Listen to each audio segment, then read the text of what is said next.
أعوذ بالله من الشيطان الرجيم.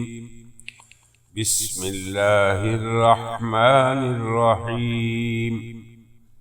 أحل لكم ليلة الصيام الرفث إلى نسائكم هن لباس لكم وأنتم لباس لهن.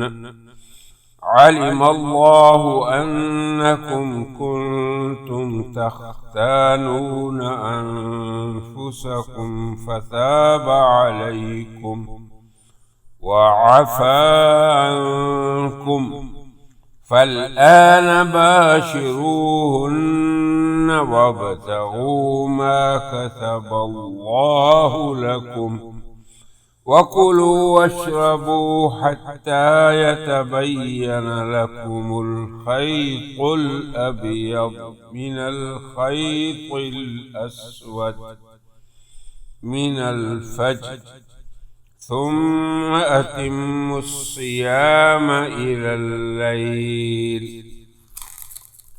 ولا تباشروهن وأنتم عاكفون في المساجد تلك حدود الله فلا تقربوها كذلك يبين الله آياته للناس لعلهم يتقون۔ تمہارے لیے اب روزہ کی شب اپنی بیویوں کے پاس جانا جائز کر دیا گیا۔ وہ تمہارے لباس ہیں اور تم ان کے لیے لباس ہو۔ اللہ تعالی نے جان لیا کہ تم اپنے آپ سے خیانت کرتے تھے، سو اس نے تمہیں معاف کر دیا اور تم سے درگزر کیا۔ اب تم ان سے ہم بستر ہو جایا کرو اور تلاش کرو جو اللہ تعالی نے تمہارے لیے لکھ دیا، اور کھاؤ پیو حتیٰ کہ تم پر صاف ظاہر ہو جائے صبح کی سفید داری سیاہ داری سے۔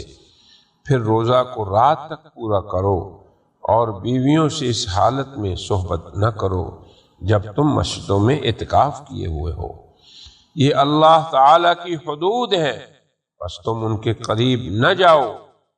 اللہ تعالی اسی طرح اپنی آیات کو کھول کھول کر بیان کرتا ہے تاکہ تم پرہیزگار ہو جاؤ۔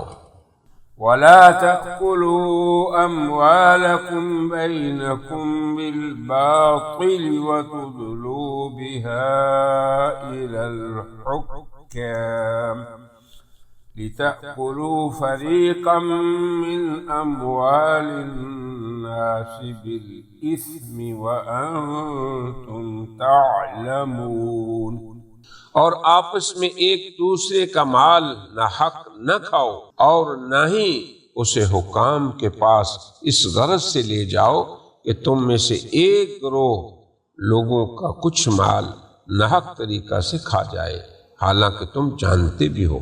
يسألونك عن الأهلة قل هي مواقيت للناس والحج وليس البر بأن تأتوا البيوت من ظهورها ولكن البر من اتقى وأتوا البيوت من أبوابها واتقوا الله لعلكم تفلحون۔